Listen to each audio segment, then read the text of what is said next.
तोहरा ममता में सागर ना समय रे माई।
चांद से मांगे लो चमकत जोड़िया, सूरज से मांगे लो वरदान।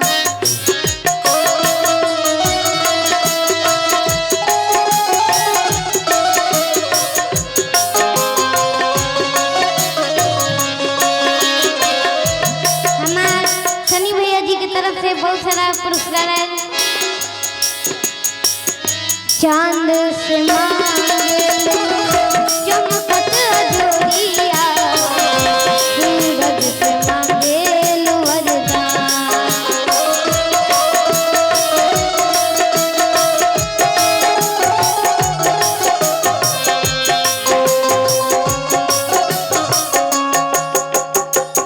छोटिया के अमृत के दूधवा पिया के, लगा के कोरेलू